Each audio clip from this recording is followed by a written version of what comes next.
Nová zábavná show Party Shore mierí návojov a my tu máme jednu z hviezd, ktorá sa predstaví v tomto prvom ročníku, Máriu Izabelu, ktorá má rada, keď ju oslovujú Bela. Áno. Bela, vítaj v Party Shore. Ahoj. No čo ťa tak prinútilo prísť do Party Shore tu do Chorvátska? No tak bola som oslovená a na základe toho som sa rozhodla, že tak OK, že poďme to skúsiť. Kedy, keď nie teraz. Možno časom budem mať deti alebo svadbu, niečo. A čo od toho očakávaš? Tak možno nejaké zviditeľnenie, možno nejaký biznis rozbiehajúci. A je niečo, čo by si chcela možno promovať potom po show, keď dostaneš nejaké čísla na Instagrame? A čo to je? Seba, svoju značku, začínajúc Bad Princess a možno svoje tetovanie, obrazy malujem. A toto si že aj sama tetovala? A to sa ako dalo, prosím ťa? No, tak keď to napolohuješ takto. Vyšlo to v poriadku? No, myslím si, že áno. A môžeme to rovno spolu prečítať? No jasné. Fashion is the sky. Is in the sky. Is in the sky, in the street. Fashion has to do with ideas, the way we live, what is happening. Coco Chanel. OK, Coco Chanel. Takže inšpirujú ťa takéto módne ikony, ako napríklad Coco Chanel? No, jasné. Nejaká fashion. Máš rada modu? Mám, rada sa obliekam. Obliekaš sa, ako vidím, výstredne? Je to práve to, čo máš rada, ukazovať sa v tej plnej kráse? No, dá sa povedať, že šaty, ktoré na mne vyniknú, tak keď vyzerajú dobre, tak určite. No tak v Party Shore budeš aj veľakrát v plavkách, to ti asi teda nerobí problém? Som s tým v pohode.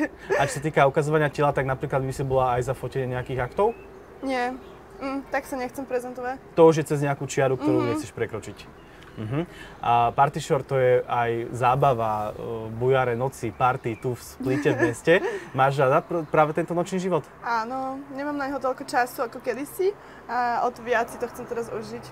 Nejaký sociálny detox a nejakí noví ľudia. A aká si bola kedysi? Bola si taká parketová levica?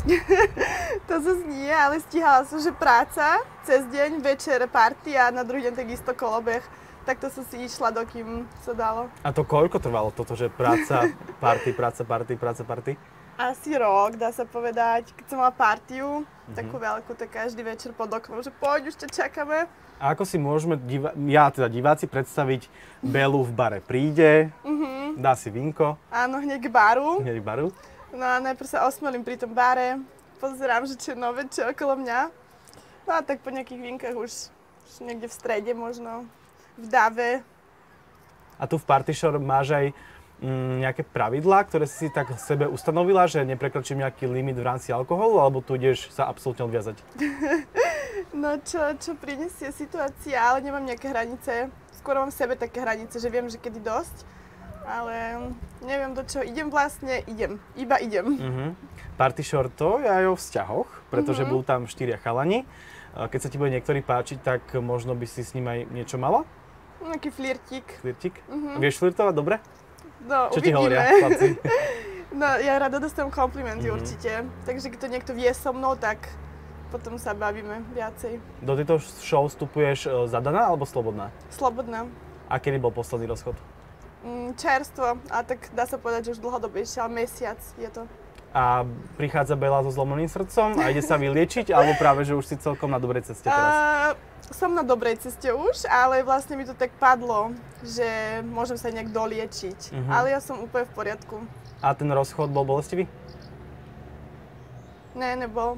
Ja som cestovala už predtým, som bola v iných krajinách, takže už som si tým prešla. A sme vlastne kamaráti, takže všetko v pohode. Čo si na mužovi ceníš najviac? Čím ťa vie pritiahnuť? Charizmou. Takým dobrým správaním, gentlemanským nejakým. Taký starostlivý, pekný úsmev, oči. Máš rada, však poviem to otvorene, aj peniaze? No mám, ale tak zarábam si na ne sama, takže je to len bonus. A stalo sa ti niekedy, že si bola tá, ktorú živil partner? Nie. Bohužiaľ. Ty si živila. No, ja pracujem sama, takže keď má ten partner peniaze, je to výhodou, že môžeme si viacej užívať život, ale nikdy nechcem ostať na tom bode, že niekto ma bude živiť, lebo potom vlastne nejaká tá hodnota moja klesá, alebo tak. No budú tam rôzni muži, aj charakterovo, aj výzorovo. Aký typ muža sa páči tebe? Vysoký. Možno potetovaný, ale nie je to nejako, že to musí byť. Aj by si ho potetovala? Prepáč? No, potetovala. No, ak to môžem prezradiť, neviem, tak mám tu tetovací strojček. OK, aj si ho berieš na vilu? Beriem si ho aj na vilu. Takže je možné, že uvidíme v priamom prenose Belu tetovať. Je to možné, niečo malinké. A čo by si vytetovala mužovi? Smajlika. Toho klasického také? Srdiečko. Áno, slniečko, srdiečko a tak. A ak by si s niekým predsa len tak sadla, že by ste mali v sebe aj nejaké city, tak vieš si predstaviť mať aj niečo intimnejšie na tej vile? Nemyslím si, nechcem sa takto prezentovať. Možno vlastne nadviazať nejaký vzťah sem a vonku už vedieť, že či áno alebo nie. Čiže nejaké sexuálne scény proti tomuto by si bola. Aj keby ste boli opití, dajme tomu, veľmi zalúbení, tak si taká, že vieš si povedať, že nie? Áno, tak nezalúbim sa za 2 týždne, takže verím, že takáto situácia nepríde z mojej strany. Si povedala už teda, čomu sa venuješ, to tetovanie, si aj hosteska. Áno, venujem sa hostesinku. To ako prebieha? Pracujem pre športovú organizáciu a tam vlastne stojím v zábere, takže moja tvár je povedomá najmä týmto. Ty si tá ring girl áno, s tými číselkami? Áno, presne tak. A ty by sa postavila možno do ringu? Keby si bola pripravená? No, postavila. Hej, aj som nad tým rozmýšľala, ale tak ešte nie som na to pripravená. Vlastne musela byť dole nechty a potom nejaká disciplína, príprava a momentálne som bola dosť zaneprázdnená. Takže možno o rok. A vieš dať aj takú ranu na tvár? Neviem, ešte som nedala, ale myslím si, že viem. Ani si sa nepobila niekedy s nejakým dievčaťom v klube? To v klube nie, ale raz áno. Keď som mala asi 15, som bola na svojej prvej brigáde a tam sme mali akože nejaké skupiny, nejaké nezhody, tak prišla baba ma zhodila, za to som jej šupla facku, takže to bola moja skúsenosť jediná. Tak nedám si, vieš, zase. Tak toto asi aj vo Vilecci to nastavením ideš, že nedáš sa? No jasné. Ale bitky tam nehrozia? Nie, vôbec, akože nie som ten typ.